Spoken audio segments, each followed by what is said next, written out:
Hello YouTube. First off, I would like to note, I know many others have also made videos similar to this one, but I wanted to put my take on it, as I have been playing through the Harry Potter games on this channel and on Twitch for the last few months now. Let's start with Harry Potter and the Philosopher, or if you're in America, Sorcerer's Stone. One thing we should note though from the start is multiple studios worked on the same game, but for different ports of the game. A huge example of this is in the first game. We see in the PC version of the game that the cutscenes are actually in storybook form, whereas in the console version, it is animated 3D versions like you are actually playing the game, which is standard of most games now. I played the PC version of Sorcerer's Stone on Twitch last November, and I had such a blast. I never got to play this game as a child for whatever reason. So now that I get to play it as an adult, I see why it was a huge hit back in the day, especially as it closely followed the release of the movie. For a 20-year-old game, it played very smoothly and the graphics weren't terrible. The game was really good in keeping you on the right path to move forward in the game while still feeling open world even though it wasn't. The challenges felt difficult enough to not get bored, but not overly hard where I would get too frustrated either. The voice acting, well, it was a bit rough, but it was something I was willing to look past because I got to walk the halls of Hogwarts as Harry Potter himself. All that being said, the game was a nice introduction into the world of Harry Potter games, and even 20 years later, I would recommend a playthrough if you are a huge Harry Potter fan like myself. The Chamber of Secrets was the first game I played through entirely for YouTube, and I have to say, I was immersed from the start of the playthrough. Something to note from the start of the game is that the cutscenes are narrated from Jim Dale, who, as many may know, is the American audio reader of the Harry Potter books, so I found that as a pleasant surprise. Chamber of Secrets is by far my favorite game of the series so far, as the game felt so much bigger than the first. The world was much more interactive and it really felt like you were playing through the movie. They really didn't leave much out at all. The voice acting seemed to be improved as well. One thing I need to mention is the addition of Peeves, who was also in the first game. If you don't know who Peeves is, he is the poltergeist, and his whole role in the Harry Potter books is to cause havoc, so it was really nice being able to see him in the games. Just like the movie, this game really picked up the pace towards the end and made me want to keep coming back to the game after each episode. Now, we get to the first game that really disappointed me, which is Prisoner of Azkaban. Many may find this super surprising even, as the third game changed a lot in game style and it really brought the series into a new era of gaming with updated graphics and gameplay. But my problem is with the PC version specifically. As a kid, I grew up with Prisoner of Azkaban on the PlayStation 2, and I loved the game. It was very open world, the game felt very smooth, the graphics were super clean. So when I went to play the PC version, I found all of the good from the PS2 version to be lacking in the PC version. Everything felt rushed, the gameplay was very rough, and the cutscenes were lacking. The point where I really noticed this was when I was trying to save Sirius Black. In the PS2 version, you became Harry's Patronus of the Stag and had to ram into all the Dementors to get to Sirius to save him, making it very interactive.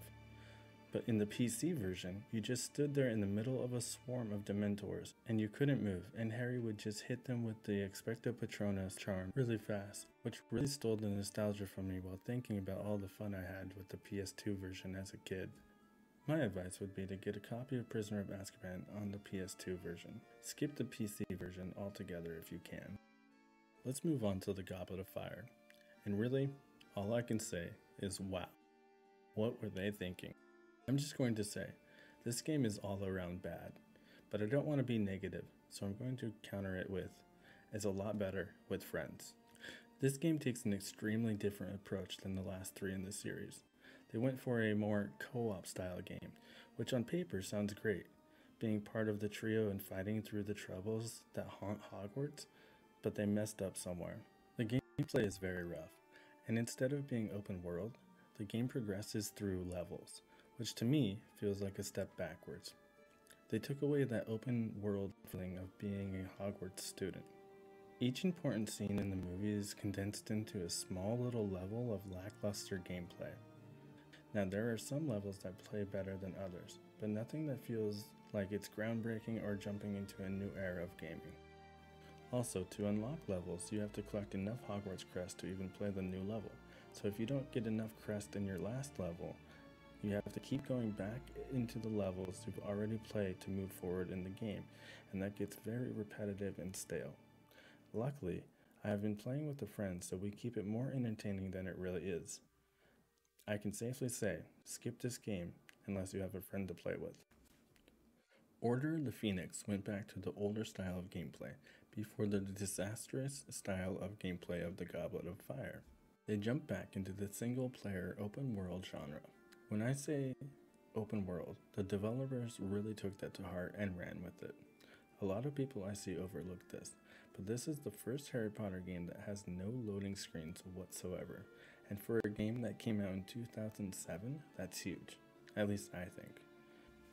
One thing in this game is really just bad though, and that's the wand movement. This is the first game in the series where you can cast spells with the analog sticks instead of buttons, which is a fun concept, but I'd be lying if I said it worked properly.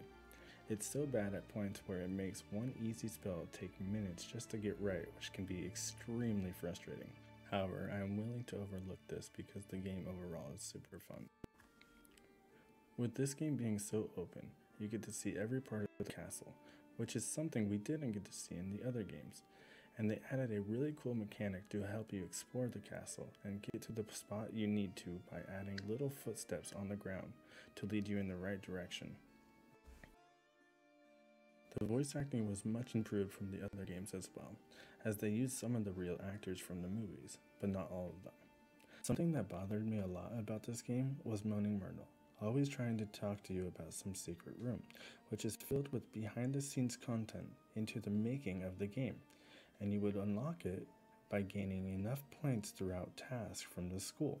Although I did enjoy some of the behind-the-scenes content, I just wished it wasn't forced upon me during the gameplay, as it kind of took me out of the magic of the game. As a whole, this game was mostly a recruitment game, where you run around finding future DA members, also known as Dumbledore Army members, to join you in your fight against Voldemort. But in return, you do small tasks for them to convince them to join. That being said, the game follows the plot of the movie very well and has all the cutscenes of the important parts of the movie. Overall, this was a very enjoyable experience and did the movies justice. I would definitely recommend this game to anyone. This is where I'm going to conclude this video, as I have not played the rest of the games in the series yet, but I am working on them now and expect videos to be up on my YouTube shortly. I appreciate you taking your time to watch this video. In the comments below, let me know what your favorite game out of the series is. Have you played any?